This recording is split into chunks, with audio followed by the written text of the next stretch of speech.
Hello, welcome to Entertain This. This is a podcast about movies, TV shows, and games. And today we have a guest with us, Bernardo Badillo. Badillo, sorry. So close. We just went over this. I did it anyways, I'm sorry. But he's been on some good movies and TV shows like Queen of the South. He's been in the movie Sully, Animal Kingdom, and we were just wanting to talk to him today about his experiences and his interest and why he became an actor, and just trying to get to know him a little bit. Yep. Thank you. Well, thank you so much for having me. I'm really excited.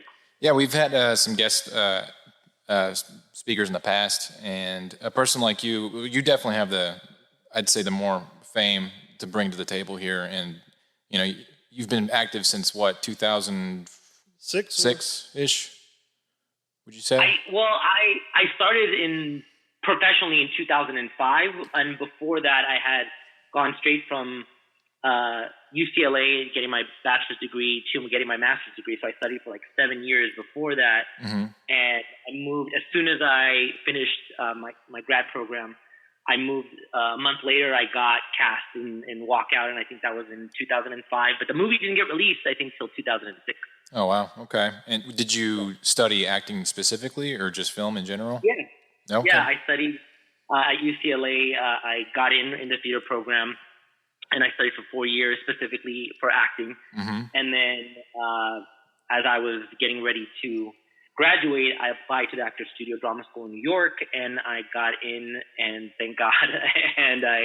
and immediately I went to New York without ever having been to New York or knowing anybody. Yeah. And that was definitely a culture shock, but I learned very quickly what it is to be a New Yorker, and it's an acquired taste. Yeah, Tom's from New York, so yeah. The living is hard, at least compared to LA for sure. Mm-hmm. It's a different group of people. Yeah. But you know what? You learn how to hustle. You learn to be strong, independent. I learned a lot about myself because when I went, I was 21, about to be 22. Mm-hmm. So I was pretty young and didn't really know that much about the world, so to speak. So I learned a lot of lessons, and good and bad. And then just, like I said, finished the grad program and moved immediately back because I knew that I always wanted to do film and TV. A lot of people ask me, why don't you stay and try to do theater? But my dream was always to do film and television. So yeah, that's awesome. You know, before we move into your history and like your IMDb credit listings and how those experiences were, I'd be interested to get your take on what an aspiring actor today, if you had advice for them, should they go to an acting school or should they just go through an agent and just try and make it that way? I mean, I definitely feel like even if you're not in a conservatory or accredited school for your master's or your bachelor's degree, I definitely think you should always be in class. To this day, I'm still in class. I'm taking right now with Leslie Kahn off and on. Yeah. But I'm always learning new techniques. I'm always studying the craft because to me, I feel like the more that you learn the craft, the more longevity you have. Okay. Because you can play different types of characters, and as you get older, you will be in different categories. Right. You will ideally be in different genres and styles. And so the more that you can learn, any technique, I studied specifically the Strasberg method at the Actor Studio, and I use that to this day, but I've also studied, Meisner and Uta Hagen and, Margie Haber's technique. So I feel like no matter what, be in school, be in class, something, because it's easy to fall off when you're not getting those roles, when you're not booking, because you'll get auditioned. Right. But if you don't have the know-how, then you're not going to get the part. Right. And I don't want to ask you to give the entire philosophy of acting in, a 5-minute blurb here, but the different methods that you're talking about, we're really dumb when it comes to that kind of stuff. What you said your specific method of acting that you gravitate towards was what? Oh, the Strasberg method. It's about using a lot of your own personal experiences to activate your emotional core and then using that in your work. Okay. Do most actors do that, or do they do something different? Is it just varies? I think there's different schools and different. That's why I study different things. But for instance, Stanford Meisner's technique, they do a technique, and there's more in depth to all of this. I'm but sure. Yeah. They do an exercise called the repetition exercise. So you're repeating back the lines back and forth, and then you start to change the way that you say them depending on the emotional stress or emphasis that people are giving the lines, versus using like past memories or emotional memories that you've had, which is more Strasbourg, in order to do the work, in order to sort of invest yourself fully into the character. So again, this is not a comprehensive explanation, but it's a little bit of it in a nutshell. And some people just really focus on the thoughts that you have before and after the line of what was just said and done, which is sort of the stuff that I'm kind of studying right now, which is different than, grounding yourself in your emotional core, so to speak. So there's so many different styles of acting. And I use them all. I've worked with actors in the past in different projects, and I have a way more respect for them today after seeing the emotional process they have to go through and dealing with really challenging emotional scenes and stuff like that. But I still don't think that I could appreciate as much as an actual actor could, or anybody ever, unless you're actually in their shoes, obviously. Just to see, like, if they got to cry in front of people on camera, what you have to put yourself through in your headspace to get yourself ready for that, or rage screaming or acting crazy. The vulnerability and the comfort level you have to be with yourself in order to do that. It's just something that's so beyond me, and it's impressive to see people just snap it out like that. Yeah, it's a lot of work, and I think a lot of people, they will say, "Oh, how do you learn all those lines and memorize all of that?" And I say that's actually the easiest part. Yeah. Because the type of depth that you have to go to, especially when you have a very dramatic or heavy scene, it's intense. It's a lot of work. It's a lot of manipulating yourself. Yeah. And having those vulnerable thoughts that make you cry, that make you, like you said, scream and fight. Right. And you have to find a way to activate yourself and to stimulate yourself. Right. And before you were in school and you started to learn that you had to channel those vulnerabilities in order to successfully emphasize those emotional beats for your roles, did you have an idea that that's what you have to do when you aspired to be an actor before you went to school? Or were you blindsided? I didn't know the level of depth or really had that level of comprehension. Yeah. But I always was naturally dramatic. Yeah. So I just believed a lot of things especially when I was growing up. I just created my own scenarios in my head, and I would act them out in my bathroom, when I was little. Yeah. And so believing something wasn't the most difficult for me. It was actually the fun part. That's cool. However, I wasn't always putting myself in the most extreme of circumstances that you sometimes do when you're playing a role. I'm sure. But I always was a natural at activating my imagination. Yeah. I've been in the military, and some people who get out, they want to be an actor. There's quite a bit of them. They're type A, manly men kind of people. And then they struggle because they don't know how to, become vulnerable, how to channel that vulnerability. And you spend your previous life learning how to hide your emotions and become like this gruff idiot. And then when it comes time to sympathizing with an audience, a camera, it's beyond them. They think they can do it, but it's very, very few people have that ability to just channel. Well, I think that goes for not just people in the military. I mean, even when I went to the actor studio, I didn't even know what I was getting myself into. Right. And really, they break you down, and in a good way. They really open you up in a way that I had never seen or heard of.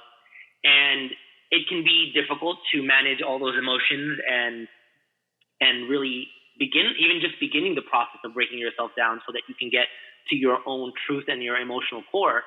But I think a lot of people have that issue. A lot of people have those blocks, not just military people. I think, I went to school with people that were lawyers and doctors and that wanted a second career. Really? Or administrators.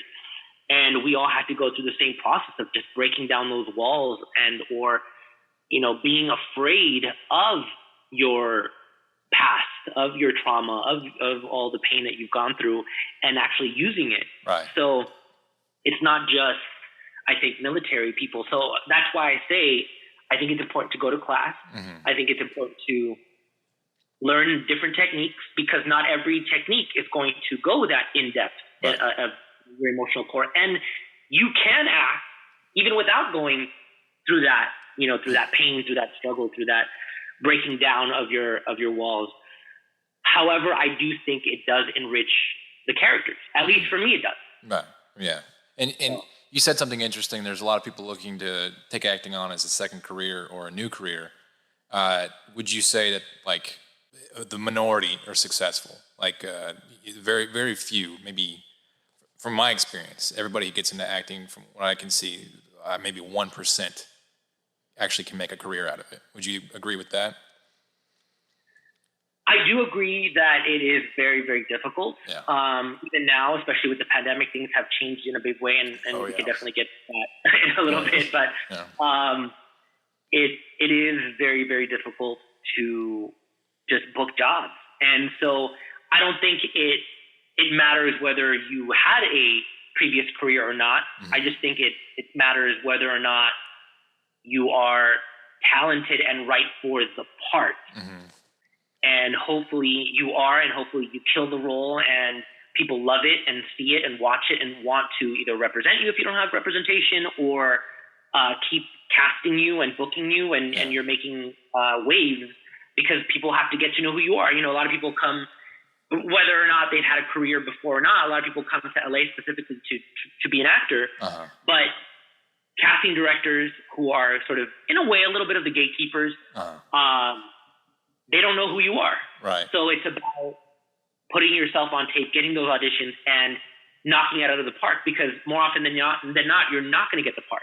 Yeah. Just because there are so many people auditioning for the same role. And like you said, like you audition and you work with these casting directors that don't know you at all. If they tell you reasons why you don't get the role, they're pretty brutal and honest about it, are they not? What would you say? I mean, I would say 90% of the time they don't tell you why you didn't get it. Really? You just don't. They just don't call you. You just don't find out why. Or every once in a while you'll get some feedback, but you just don't hear about it. So really, it's about learning how to control your connection or attachment to that part. Okay. Because you just have to move on to the next audition and not put so much stock in it. And of course, like I'm not perfect. There's times when I've been devastated that I didn't get the part. Yeah, I'm sure. But I give myself a day to give myself a good cry, and then the next day I'm on to the next thing. Wow, that's just a turnover like that. That's insane. The roller coaster. But it wasn't always that way. Yeah. It wasn't always that way. I had to get there. I really had to get there and just say, okay, well, that part wasn't for me. So I think as you progress and as you work more and as you audition more, you just start to accept that that's the reality. And your relationship with your agent probably helps out a lot too. I'm sure they're encouraging and they're just giving you more opportunities as well. Yeah, I mean, yes, agents, but also your manager. I mean, I tend to have more of a personal connection with my manager, and that's usually the case when you have a manager versus an agent. They're usually much more in tune with what you're doing, and not just the auditioning, but also what's going on in your life, and just making sure that you're okay. And I'm not saying that the agents don't do that as well, because some people have really strong connections with their agents. Right. But I think, at least for me, in my experience, my manager has been the one that's been more overtly supportive. I'll call him. We talk a lot on the phone. We debrief probably at least once a week about the week and what's going on. And so I have that kind of relationship. So, when he calls me and tells me, hey, they went with the other guy, and you're like, oh, Yeah.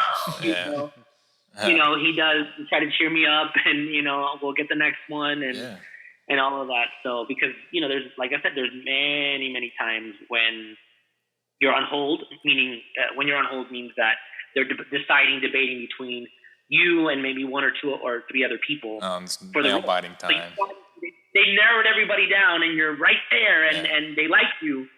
But now it's about whether or not you fit with the overall tone of the show, or if you look good opposite this person, or if they want someone that's taller or heavier or better looking, or that's just got to be so bad too. Like when you see that movie or that show come out and that guy got your role, you're like, that son of a bitch. I don't think I can put myself through that like on a regular basis. But I mean, I wouldn't say that's where my mind goes. But I will say sometimes I'm like, I can see why they got it. Yeah. Okay. Yeah. I see what they were looking for, and I'm not that person. Oh. Well, just talking to you so far, you sound really humble and really easy to talk to. So, and I appreciate you giving us kind of like your baseline about why you chose acting and your philosophy to get through acting and your psychology and how to deal with the struggles and challenges. But let's talk about some more fun stuff. Like, what was your first experience on camera when you knew this was going to be on main TV, on big time TV? What was that like for you? So it was the movie Walkout. Mm-hmm. I auditioned for, I moved back from the Actor Studio, or from New York, I should say. And then after a month of graduating, and then I got an audition for the movie Walkout, which was directed by Edward James Olmos, starring Michael Bay. I didn't get the part that I auditioned for. Okay. And it was not a huge part, but a decently, good role. And then I ended up getting a one-liner. Okay. And I got lucky because I wasn't SAG. So that film made me SAG, so I was part of the union. And I remember my line was, "Give me one of those." That was the line. And I think I practiced it like 500 million different ways. Super excited because I was like, "Oh my God, I'm going to be on an HBO film with Edward James directing, and Michael Peña's in it." And Michael Peña had just done Crash. Oh yeah. The movie, Best Picture. I was like, "Oh my God, I'm in this film," and it was a predominantly Latino cast, and I was just super excited, and I didn't care that it was one line. I was just like in hot heaven. That's awesome. Shooting. I had one day of filming, I think, and I remember they rehearsed the scene, because usually when you go and you're about to shoot, you have to rehearse the scene for camera and sound so that they know where the camera goes, where everybody has their parts. And I remember they skipped over my line. Oh no. And one of the guys that I had met on set, he had acted more than I had. So luckily he spoke up and told, I can't remember who he told, if it was one of the, for ADs or first ADs or something, that, "Oh, he has a line." So I was like, "Oh, thank you, Jesus." And so then they're like, "Oh, he does." And then I was like, "Yes, give me one of those." Pamphlet so that they can, I think, unionize, or not unionize, but protest that I think we're shutting down the school. It's been so long, but I think that was the gist of it. And and so luckily he saved the day, and I was like, had my one little line, "Give me one of those." And I remember making the biggest deal about it, not like, just promoting it left and right, but I just remember being so excited and having a little viewing party when it came out, because I couldn't believe that I was going to be in a movie that was on HBO and that Edward James almost had directed, because I grew up watching, American Me and Stand and Deliver, which he started, and so Battlestar Galactica. So you started with Edward James. That's awesome. And you've met a menagerie of directors: Clint Eastwood, all sorts of people. Oh yeah. Here's another hard question for you. the dynamic between the different directors. And when you come from one movie where you're working with the same guy for a week or so, and then you go to another one and he's completely different, how do you adjust to something like that? I mean, I think it just goes back to the training and being open for anything, because you go over your stuff by yourself. You don't get to rehearse because it's a film. Yeah. So it's not like theater where you're rehearsing it with all the actors and all the people, and you get to plan things out. And, usually a lot of times it's a practical set where you're seeing the set and the props for the first time, and everything is new. And so you just have to be ready for anything. Yeah. You have a specific story that you could use as an example? Yeah. I mean, we were talking about Clint Eastwood a second ago, and that was an incredible experience. So they flew me out to New York, because at that point I was living in LA. Yeah. And they flew me out to New York. I actually got to shoot the very, very, very first day of filming. Oh, wow. Sully. And I met Jerry Ferrera, who plays my partner in the movie. We're NYPD scuba divers. And we were about to, we rehearsed the whole thing, and I was like, okay, cool. I'm doing my little New York accent, and I'm working this and whatever. And so all of a sudden we're about to start shooting, and I see from the corner of my eye, Clint Eastwood come and literally stand like 3 feet away from me. And he has a little monitor and he's watching. And so he is literally watching and standing next to me as we're shooting. So he's literally not yelling, but saying, "Faster, Bernard!" As we're acting, as we're doing the scene and rolling, he'll be like, "Faster! No, go, move!" And like literally directing you as you are doing the scene. Wow. Which I had never had that in my life. So, and I was like, oh, okay. So then you're starting to like move quickly and say your lines faster, and you're like, oh my God. Was this MOS, or were they MOV where they didn't have any of the audio equipment there? Or no, that's just how he did it. He literally just wanted to be next to the action. Yeah. And was standing right there. But yeah, I mean, they had audio equipment and everything. That's crazy. In the background, you get Clint Eastwood going, "All right, go ahead."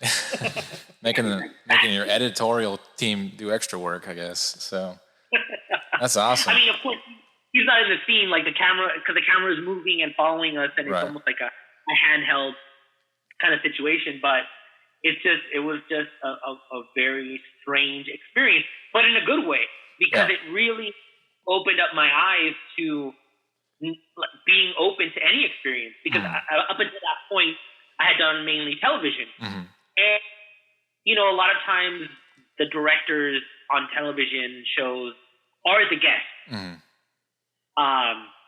It's usually the showrunner that's there every week and the writer that wrote the episode. Right. But the director is different from episode to episode to episode. So they tend to, give you direction, but it's not as involved. Right. And this was the first time that I had a director literally standing right next to me. Yeah, not yelling at me, but really like encouraging me to move faster and go and speed it up and, and do this and do that and put that in this bag. And, so you just have to be open and available to anything, because you just don't know. And so really that started my journey, at least, of yes, I rehearse and yes, I prepare, but also be prepared for the unexpected. That's awesome. I'd be like, holy crap, Dirty Harry's yelling at me. I know. And then actually, we filmed in a helipad. Oh, wow. And it was my first time in a helicopter, and he sat with us in the helicopter, and he was just talking, about filming and how excited he was. And it, we got to fly up in the helicopter a little bit, and it was just such a great, wonderful memory that I'll always have and cherish. And it's like, I mean, he's a legend. So. Yeah. That's so cool. So my first time in a helicopter was with Clint Eastwood. If you're going to be a first timer in a helicopter, that's a pretty awesome way to go. But I'm guessing for this scene in New York, did you actually have to go into the East River? No, we actually, so that stuff that where we're in the helipad and all that, and getting into the helicopter was all shot in New York. And then we shot on location at Universal Studios for all the water stuff. Okay, That's probably safest for everybody. I've seen the East River. It looks like asphalt. Yeah. I do think they shot some stuff in the East River, but there's a jump that real like scuba divers did that went into the water that we did not do. Oh, you didn't? Would you have done it if they asked you to? I wouldn't. I don't know. I mean, we were learning how to scuba dive with Navy SEALs and train a little bit, but at that point we hadn't trained.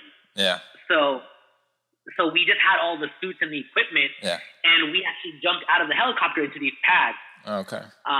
And then when we filmed in New York, in LA, we were already in the water, and we did have a couple of days of training to learn how to scuba and all that. And those scuba suits, man, they're tight. Yeah. So that was like the last end of the movie, correct? For Sully?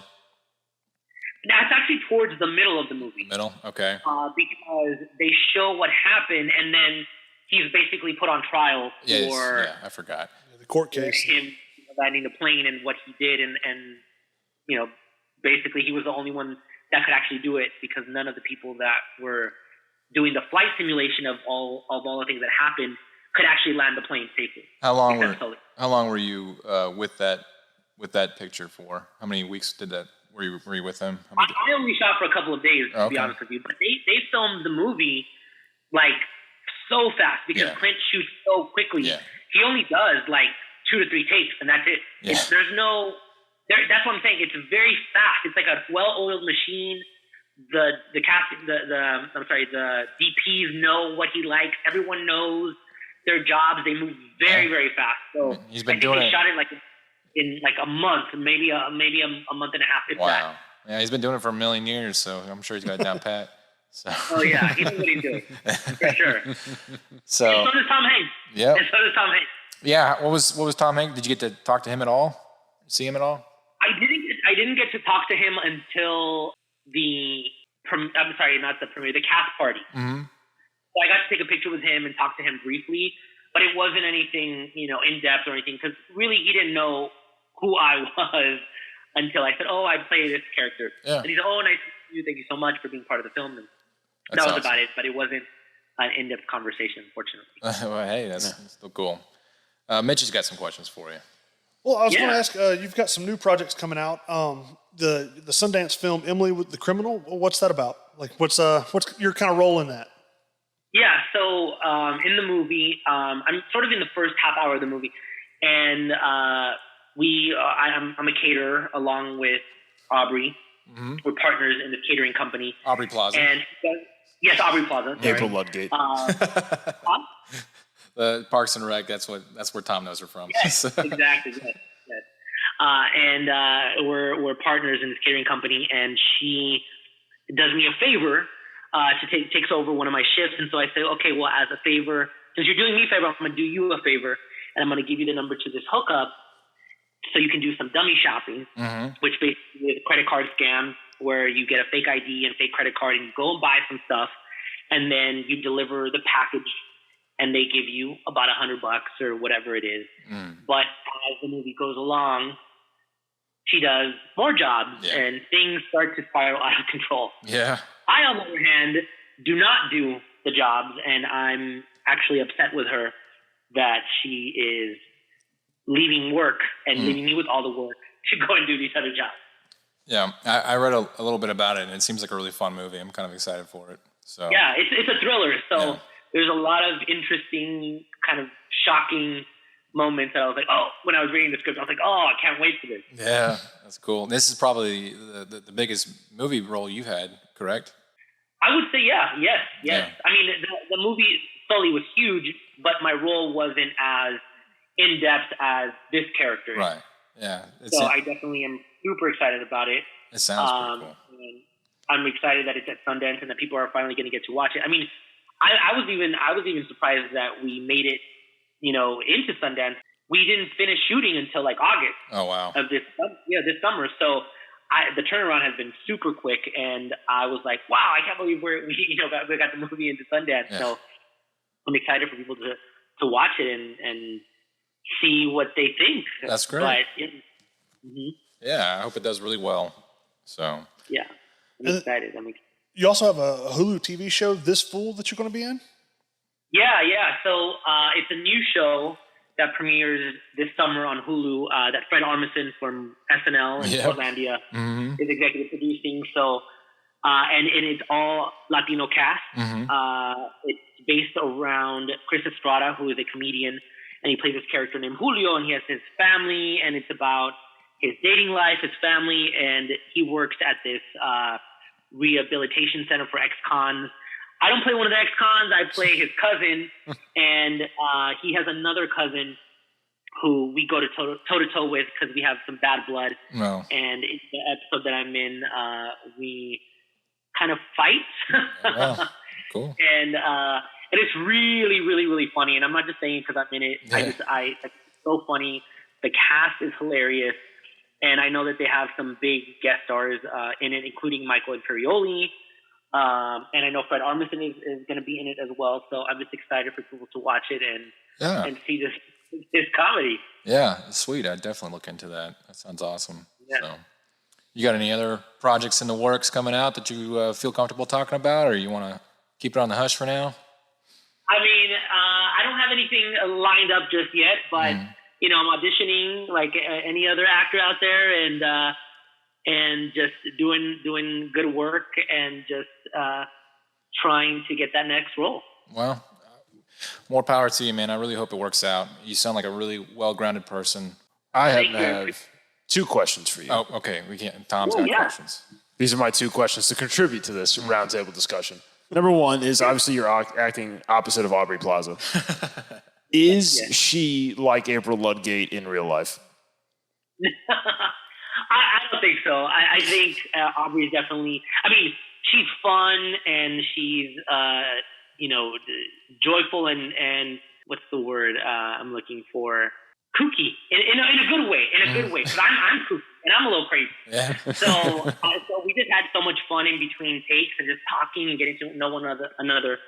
But awesome. I don't think, in the show, I think she's a little bit, they've written her to be a little bit more extreme for sure. But she's just so cool and down to earth, and I love working with her, and I couldn't have asked for a better scene partner. That's great. That's awesome. My second question is a very important question, more important than the first. You were obviously in New York City studying. Where was the best pizza where you were at? Depending on the borough. I mean, I lived in Bed-Stuy at some point. You were in Bed-Stuy? Why? Well, I had roommates, and we found a place, and we could afford it. And at the time, it was not as gentrified as it is now. Yeah, not at that time. No, definitely not. No, and it was a little scary. Not gonna lie. I have some stories about that. So you were still there for edgy New York. Yeah. But that's what I said. You learn real quick when you live in New York. Yeah.